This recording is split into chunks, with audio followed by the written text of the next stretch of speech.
Welcome back students. Today we will continue with the remaining topics of chapter 3. So let's begin. Demand for money.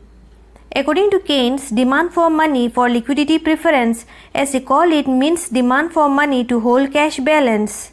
In a modern economy, people hold money mainly from two motives: transaction motive and speculative motive. So first is transaction demand for money. Transaction demand for money is the amount of money required for current transaction of individuals and firms. The main reasons to hold money in cash for meeting day-to-day transaction is to bridge the interval between receipts of money and expenditure. The second is speculative demand for money. Speculative demand for money refers to the demand for money as store of wealth. Wealth can be stored in the form of landed property, bonds, money, etc. Thus, according to Keynes, there are two types of assets, that is, money and bonds. Next, supply of money. Supply of money is defined as the total stock of all the forms money like paper money, coins, and demand deposits at bank, which are held by the public at any particular point of time. 2 points need to be noted in these connections, and they are: point number 1 is supply of money is a stock variable because it is related to a point of time, and the second is stock of money always refers to the stock of money held by the public. Next, components. Money supply is composed of the following two elements. So first is currency with the public.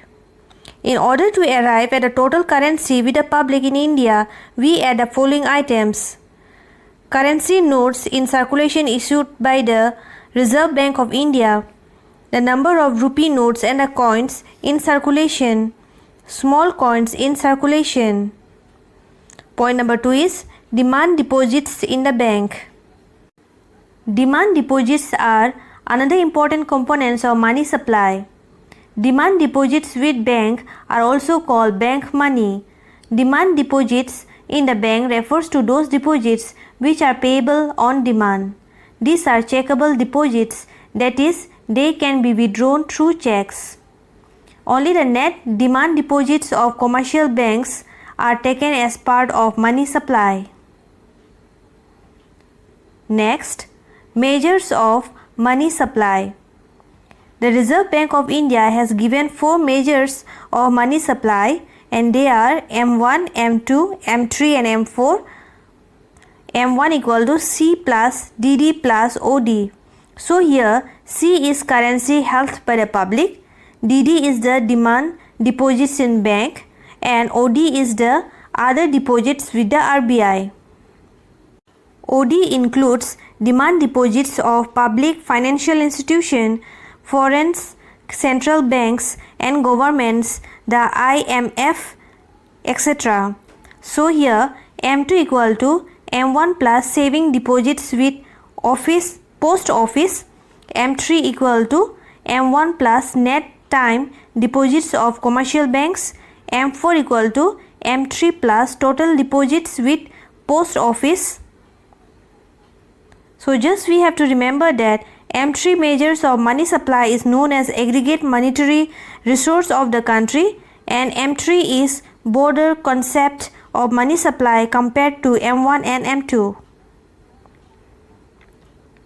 Next, commercial banks.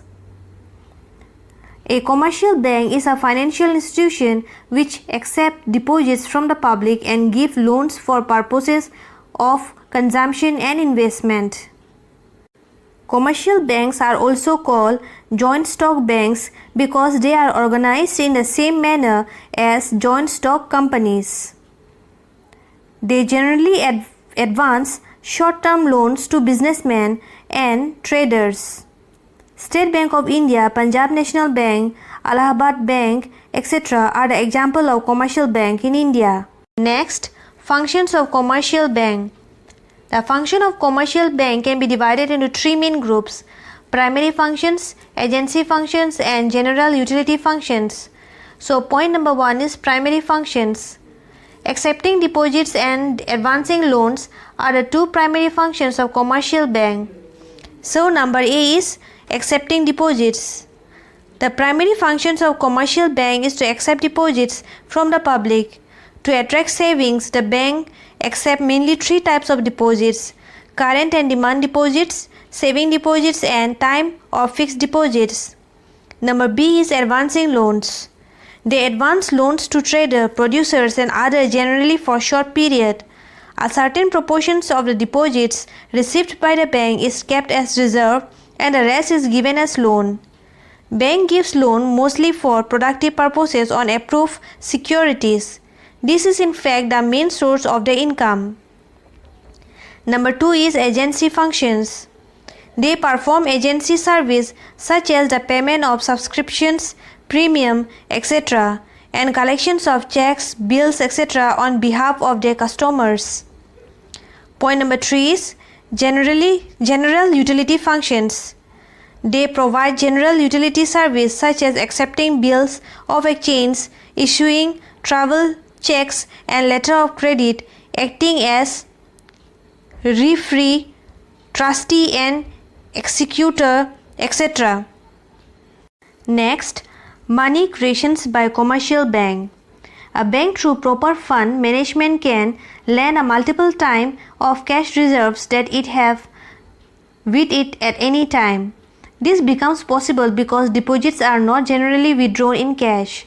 These are only settled through debit and credit entry in the individual account. The power of commercial bank which enables them to expand their deposits through loans and investment is called credit creations. Next, process of credit creations. Bank create money in the form of demand deposits. They create deposits in the process of making loans to their customers. They do not keep 100% reserves against deposits in order to meet the depositors' demand. They only keep a small proportion of deposits and the rest is given to the needy borrowers. The small proportions of total deposits is called legal reserve ratio, that is LRR. Next, limitations. Following are the important limitations on the part of commercial bank, and they are: amount of cash. Commercial bank create credits on the basis of cash. Hence, there should be a larger availability of cash. Point number 2, legal reserve ratio. Another important limitation is the legal reserve ratio, as the credit creations is inversely related to the reserve ratio. The higher the legal reserve ratio, the lower will be the proportion of excess fund and the lesser is the quantum of money creations. Point number 3, currency deposit ratio. Another limitation is the currency deposit ratio. Currency deposit ratio is the ratio of currency held by the public to their holding of bank deposits. So students, the remaining topics we will continue in the next video. Thank you.